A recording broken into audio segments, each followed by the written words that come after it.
हाय everyone, मैं हूँ Siya, hair and makeup artist from Jabalpur. और एक बार फिर से स्वागत है आप सभी का मेरे यूट्यूब चैनल रक्षा मेकओवर्स पर, जहाँ पर हर ट्यूसडे और थर्सडे हम बात करने वाले makeup, skin, hair, fashion and beauty के बारे में।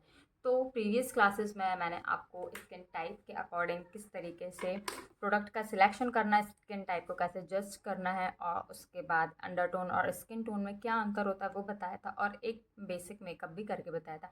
आज मैंने आपको सिखाया है कि आप किस तरीके से इस ब्यूटीफुल लुक को अचीव करें, और उसके बाद ऐसा कलरफुल आई मेकअप आप कैसे कर सकते हैं जब क्लाइंट की आइज़ इस तरीके से स्मॉल हो और उसने आउटफिट जो पहना है वो रेड पहना है, और क्लाइंट की डिमांड हो कि उसको थोड़ा सा ग्रीन या रेड टच में ये ब्यूटीफुल आई लुक क्रिएट करना है। तो आज स्टेप बाय स्टेप मैंने फिर से सारी चीज़ों को क्लियर किया है। तो स्टार्ट करते हैं। यहाँ पर जो मेरा ड्रेस है वो कंप्लीट ग्रीन प्लस ऑरेंज है। तो आई होप आपको मेरा ये वीडियो भी पसंद आएगा। वीडियो पसंद आए तो चैनल को सब्सक्राइब ज़रूर करें, वीडियो को लाइक शेयर कमेंट करें। अभी तक मेरे पेज को आपने सब्सक्राइब नहीं किया तो सब्सक्राइब करें। तो स्टार्ट करते हैं। फेस को क्लीन करने के बाद सेकंड स्टेप होता है हमारा टोनिंग। बिकॉज मैं ड्राई स्किन टाइप हूँ इसलिए मैं यूज़ कर रही हूँ जॉविस का ये टोनर, जो कि है फॉर ड्राई स्किन। इफ़ यदि आप ऑयली स्किन टाइप हैं, बहुत ही अच्छे से पूरे फेस पे मैंने स्प्रे को सॉरी टोनर को स्प्रे कर लिया है। इफ़ यदि आप ऑयली स्किन टाइप हैं तो आप जॉविस का ये स्किन टोनर ले सकते हैं। कोकुम्बर टोनर है ये, है ना। आप कोई भी प्रोडक्ट लें हमेशा एक बारी चेक करें, उसके इंग्रेडिएंट पढ़ें, उसके बाद ही प्रोडक्ट परचेस करें अपने लिए। टोनर एब्जॉर्ब हो चुका है। अब थर्ड स्टेप में मैं कर रही हूँ अपने फेस पे मॉइस्चराइज़र का एप्लीकेशन। तो यहाँ पर मैंने वीरा का ये मॉइस्चराइज़र लिया है। ये मेडिकेटेड मॉइस्चराइज़र है। अच्छे से बहुत ही मैं पूरे फेस पे मॉइस्चराइज़र का एप्लीकेशन करूँगी।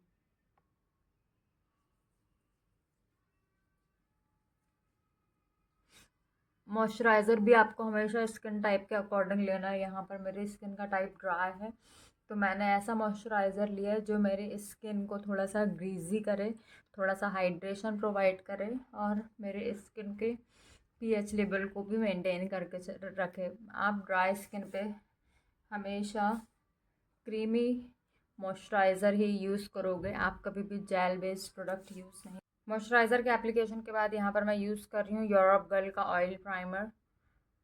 ऑयल प्राइमर आपको हमेशा ड्राई स्किन को देना है। ड्राई स्किन के लिए ऑयल प्राइमर ही सूट करता है। कभी भी ऑयल प्राइमर आप ऑयली स्किन पे नहीं देंगे, बिकॉज बिगनर्स को स्टार्टिंग में बहुत ज़्यादा कन्फ्यूज़न होती है।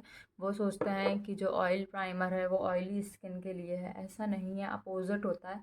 ऑयल प्राइमर का यूज़ आपको करना है हमेशा ड्राई स्किन पे, और जेल प्राइमर का जो यूज़ है आपको हमेशा करना है जेल प्राइमर हो गए, सिलिकॉन बेस्ड प्राइमर हो गए, है ना, पोर मिनिमाइज़र हो गए। इन सब का यूज़ आपको करना ऑयली स्किन पे। तो बहुत ही अच्छे से ऑयल को पूरे फेस पे पेनिट्रेट कराना है। प्राइमर स्किन में बहुत अच्छे से पेनिट्रेट हो चुका है। अब यहाँ पर मैं यूज़ कर रही हूँ क्रायलॉन का DFD शेड, जो कि मेरे स्किन टोन से डार्क है, और मेरा ये जो अंडर आई वाला पोर्शन है उसे मैं फिंगर टिप की हेल्प से कंसील कर रही हूँ। जहाँ जहाँ पर भी मुझे डार्क स्पॉट्स हैं, अनइवन स्किन टोन है, वहाँ वहाँ पर मैं ये DFD यूज़ कर रही हूँ। ये मेरी स्किन टोन से थोड़ा सा डार्क है, और मेरे पिगमेंटेशंस हैं, एक्ने मार्क है, ये सबको क्या करेगा, प्रॉपर हाइड करेगा। फिंगर टिप की हेल्प से ही यहाँ पर मैं अपने बेस को क्या कर रही हूँ, अपने फेस पे जो भी पिगमेंटेशंस हैं, अनइवन स्किन टोन है, डार्क सर्कल है, उन सबको फिंगर टिप की हेल्प से ही हाइड कर रही हूँ। और लास्ट में ब्लेंडर की हेल्प से अच्छे से ब्लेंड कर दूँगी। यहाँ पर मेरे पास ब्लेंडर है जो कि डैम है। आपको भी हमेशा एक डैम ब्लेंडर का यूज़ करना है।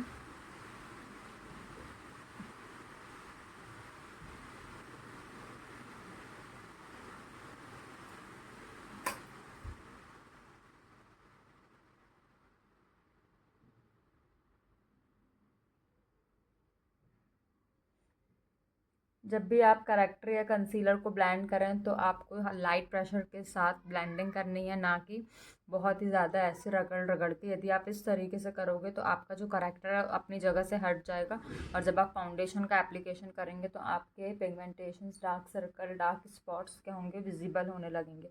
इसलिए आप मेक श्योर हो कि ब्लेंडिंग और डैबिंग दोनों में अंतर है। आपको सिर्फ इस तरीके से डैब करना है, ना कि इस तरीके से पूरी ब्लेंडिंग करनी है। आपको छुटाना नहीं है कोई भी प्रोडक्ट, है ना। तो इन छोटी छोटी पॉइंट्स का आपको हमेशा ध्यान रखना है।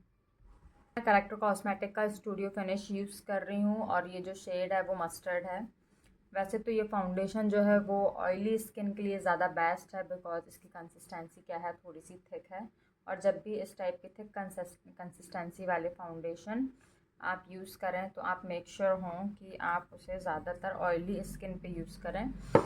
और यदि आप उसे ड्राई स्किन पे भी यूज़ कर रहे हैं, आप यदि उसे ड्राई स्किन पे भी यूज़ कर रहे हैं तो आपको ब्लेंडिंग जल्दी करनी है, फास्ट करनी है। आप इसे फेस पे इस तरीके से टिप करके छोड़ नहीं सकते, बिकॉज़ ये इस टाइप के फाउंडेशन जो कि मैट फिनिश होते हैं ये बहुत ही जल्दी ड्राई हो जाते हैं।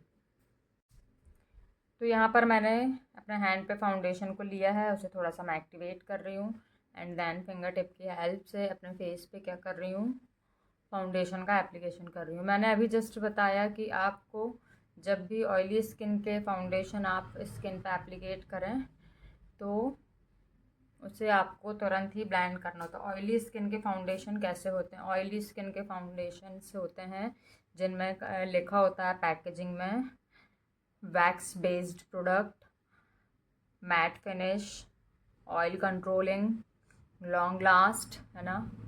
इस टाइप के कंटेंट लिखे होते हैं। यदि इस टाइप के कंटेंट आपके फाउंडेशन में है तो इट मीन्स कि वो क्या है, oil based foundation. Water proof, sweat resistance, इस टाइप का यदि लिखा है आपके फाउंडेशन के बॉक्स में तो इट मीन्स कि वो फाउंडेशन क्या है, ऑयली स्किन के लिए है।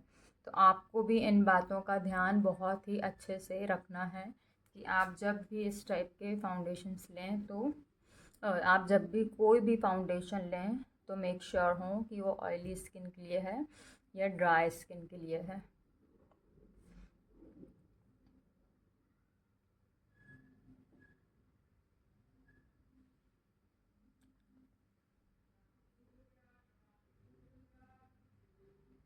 बहुत ही अच्छे से ब्लेंड करने के बाद यहाँ पर मैंने फॉरएवर 52 का सेंसेशनल लिया है, शेड इज़ वनीला, और अपने सारे हाई पॉइंट्स को हाईलाइट किया है। हाई पॉइंट्स को हाईलाइट करना ज़रूरी होता है, तभी जाके एक पूरा लुक कंप्लीट होता है और अच्छे से प्रॉपर फीचर्स इन्हेंस होते हैं क्लाइंट के या ब्राइड के या हमारे खुद भी। ब्लेंडिंग पूरी प्रॉपर होना चाहिए, ऐसा ना हो कि कहीं पैच है, कहीं पर इक्वल ब्लेंडिंग हो गई और कहीं कहीं पर पैच दिख रहा है। अपने चीक्स को ब्लश कर रही हूँ।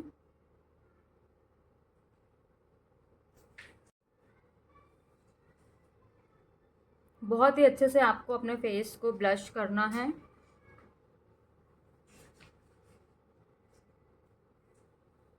उसके बाद यहाँ पर अब मैं अपने बेस को नहीं, नोज़ को थोड़ा सा कॉन्टूर करूँगी।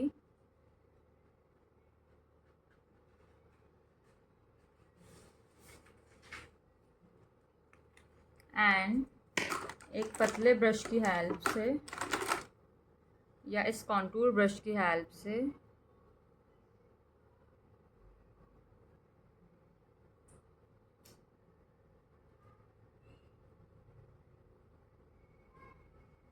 उसे नीचे की तरफ ब्लेंड कर दूँगी।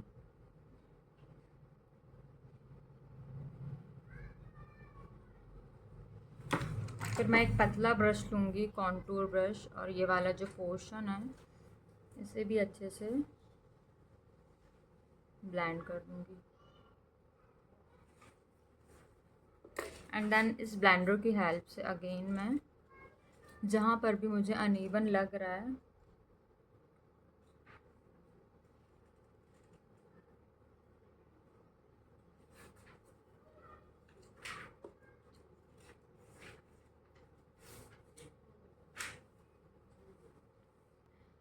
फाउंडेशन के एप्लीकेशन के बाद, ब्लशर के एप्लीकेशन के बाद यहाँ पर मैं पाउडर से अपने बेस को क्या कर रही हूँ, लॉक कर रही हूँ। मैंने ब्लशर का एप्लीकेशन पहले इसलिए किया बिकॉज मेरी स्किन क्या है, ड्राई है, और ड्राई स्किन टाइप वाले पहले ब्लशर का एप्लीकेशन कर सकते हैं, और वो ब्लशर हमेशा लिक्विड ब्लशर होना चाहिए, ना कि पाउडर्ड ब्लशर, है ना।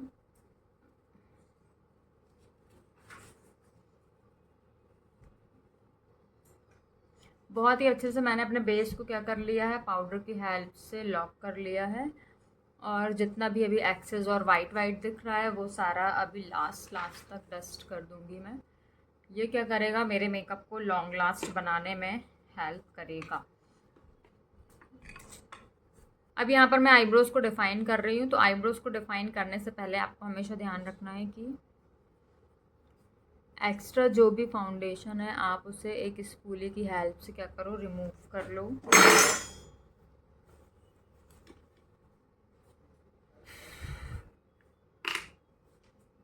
और इस तरीके का मैंने एक ब्रश लिया हुआ है, इस पर मैंने प्रोडक्ट लिया है, एंड देन बहुत ही लाइट प्रेशर के साथ आपको एक आउटलाइन पहले ऊपर की तरफ क्रिएट करनी है, और आपकी जो आईब्रो का शेप है उसे ही आपको फॉलो करना है। एंड उसके बाद अंदर का जो भी पार्ट है उसे आपको फिल कर देना है। आईब्रोज़ जब भी डिफ़ाइन करें आपको दो चीज़ हमेशा ध्यान रखना है, एक तो क्लाइंट का जो आईब्रोज़ का नेचुरल शेड है वो, और सेकंड वन इज़ आईब्रोज़ का जो नेचुरल शेप है वो। दोनों ही चीज़ बहुत ही इम्पॉर्टेंट है, शेप एंड शेड, है ना। आप एकदम एक्सट्रीम जेड ब्लैक ना करें, यदि आप बहुत ज़्यादा डार्क कर देंगे तो क्लाइंट अनकंफर्टेबल हो जाएगा, थोड़ा सा हेलोइन हो जाएगा उसका लुक, या बहुत ज़्यादा ड्रामेटिक हो जाएगा, जो कि क्लाइंट को पसंद नहीं आता है। इसलिए आपको हमेशा चाहिए कि आप एक नेचुरल लुक क्रिएट करें।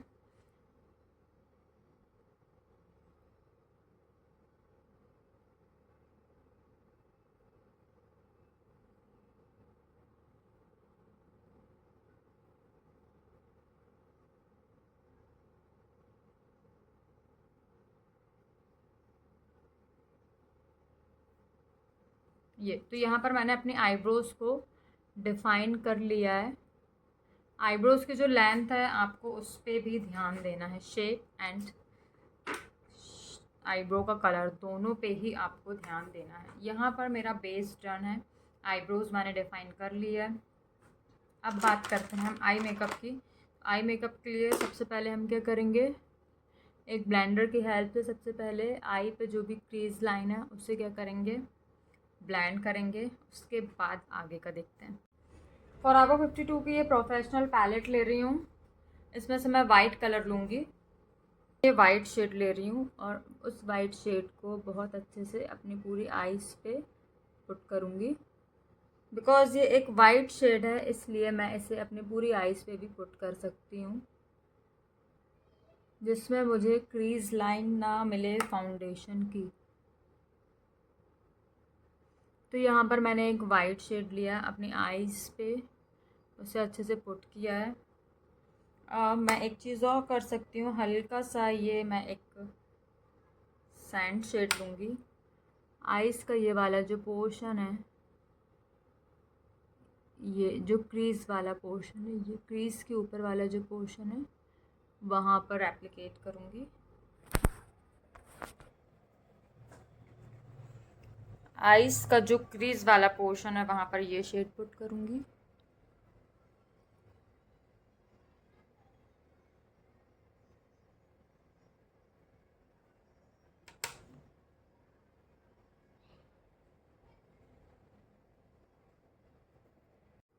और मैं इसे अच्छे से ब्लेंड करूँगी।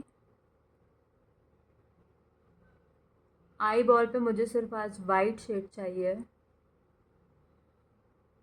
और मैं मार्स की एक ये लिप लाइनर ले रही हूँ, मार्स कॉस्मेटिक का ये लिप लाइनर ले रही हूँ। शेड है इसका रेड, और आई पे जो मेरा यहाँ पे मैं इसे एज ए लाइनर लगाऊंगी, है ना। अब इसी तरीके से सेकंड आई पे भी मैं मास कॉस्मेटिक की ये लिप लाइनर पेंसिल ले रही हूँ एंड देन इसे क्या कर रही हूँ, एज ए लाइनर अपनी आई पे पुट कर रही हूँ एंड देन इसे स्मर्ज कर रही हूँ।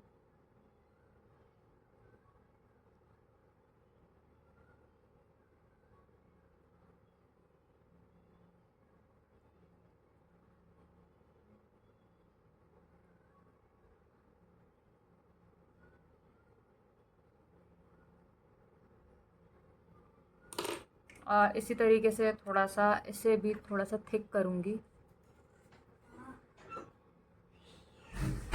एंड अब जब मैं सेकेंड यहाँ पर वर्क करूँगी तब मैं फिर से थोड़ा सा और लूँगी।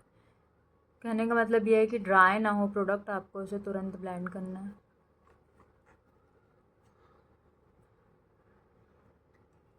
And again I am using red colour in my second I. ये लिया मैंने एंड देन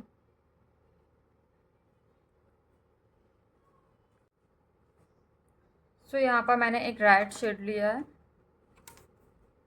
यहाँ पर मैंने एक ये रेड शेड लिया है और एक ये थोड़ा सा मरून पिंक टाइप का शेड लिया है और उसे बस मैं अपनी आईज़ पे इस तरीके से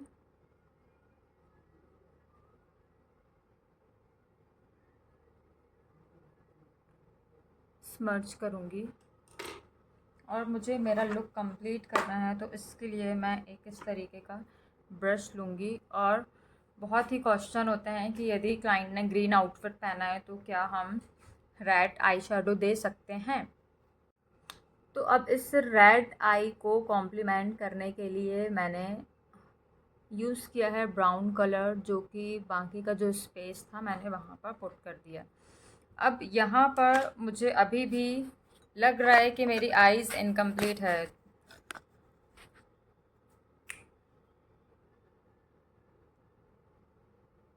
तो इसके लिए मैं क्या करूँ। आईज़ अभी भी मुझे इनकम्प्लीट लग रही है, एक्चुअल में अभी आईज़ इनकम्प्लीट है ही। और यदि आपकी क्लाइंट ने इस तरीके का कुछ ग्रीन आउटफिट पहना है या उसकी आउटफिट में यदि आपके क्लाइंट ने आउटफिट ग्रीन वेयर किया हुआ है और उसको कुछ फंकी लुक चाहिए या उसने अपने हल्दी या मेहंदी के फंक्शन में कुछ ग्रीन आउटफिट पहना है, तो आप उसे किस तरीके का मेकअप दे सकते हो। आप उसे इस तरीके का मेकअप दे सकते हो कि आप जैसा मैंने किया है।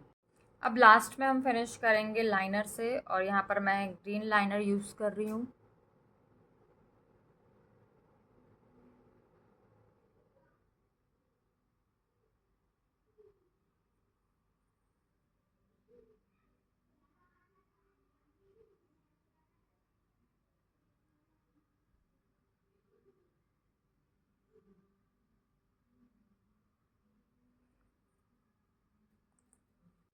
लाइनर को कंप्लीट करने के बाद अब यहाँ पर मैं अपनी अंडर आई जो है उस पर वर्क करूँगी। तो अंडर आई पे अगेन मैं ब्राउन शेड लूँगी और उसे बस इस तरीके से स्मर्च करते हुए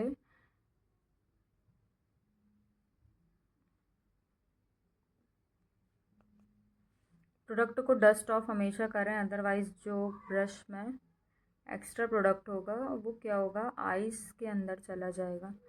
तो इसलिए आप जब भी प्रोडक्ट एप्लीकेट करें थोड़ा सा उसे डस्ट ऑफ ज़रूर करें।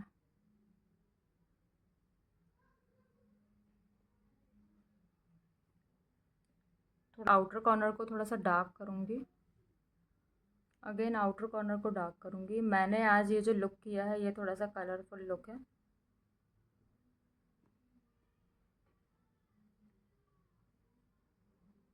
एक ब्लैक शेड भी पुट करूँगी आईज़ पे।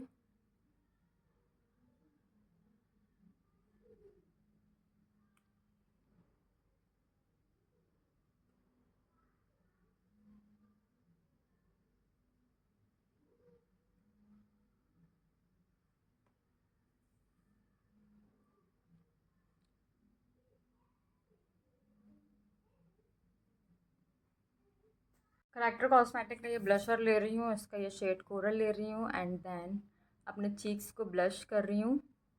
बिकॉज़ यदि क्लाइंट के चीक्स पतले हैं मेरी तरह तो आपको सिर्फ ये जो टेम्पल ऑफ द चीक है इसे ब्लश करना है, हमेशा नोज़ को ब्लश करना है। चिन को ब्लश करना। ये एक नेचुरल लुक क्रिएट करता है।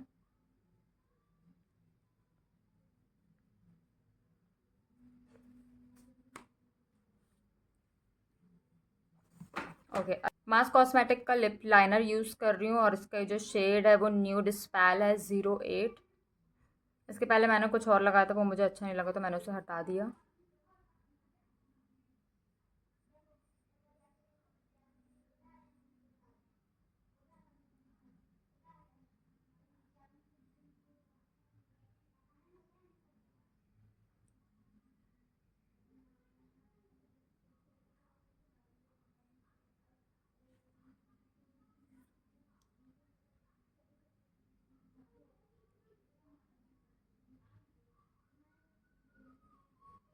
लिपस्टिक का एप्लीकेशन ऑलमोस्ट हो चुका है।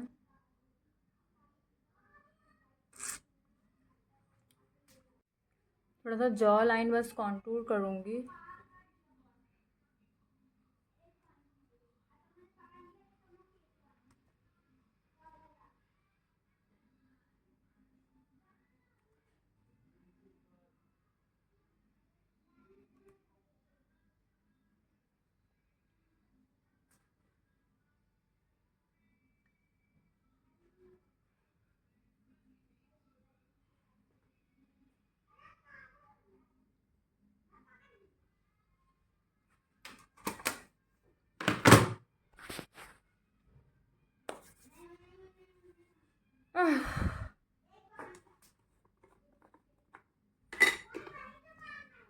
फेस को हाईलाइट कर रही हूँ। फेस को हाईलाइट करने के बाद यहाँ पर मैंने अपने लुक को कंप्लीट किया है, और क्योंकि मेरी तबीयत थोड़ी ख़राब थी इस वजह से मैं लास्ट में कुछ भी अच्छे से फाइनल लुक को नहीं दिखा पाई हूँ। सो आपको ये वीडियो कैसा लगा प्लीज़ बताइएगा। आपने अभी तक मेरे पेज को सब्सक्राइब नहीं किया है तो सब्सक्राइब करें, बेल आइकन पर क्लिक करें, वीडियो को लाइक शेयर कमेंट करें। Thank you for watching. इस वीडियो से रिलेटेड आपकी कोई भी क्वेरीज हो तो प्लीज़ मुझे कमेंट सेक्शन में ज़रूर कमेंट करें। Thank you for watching, bye bye.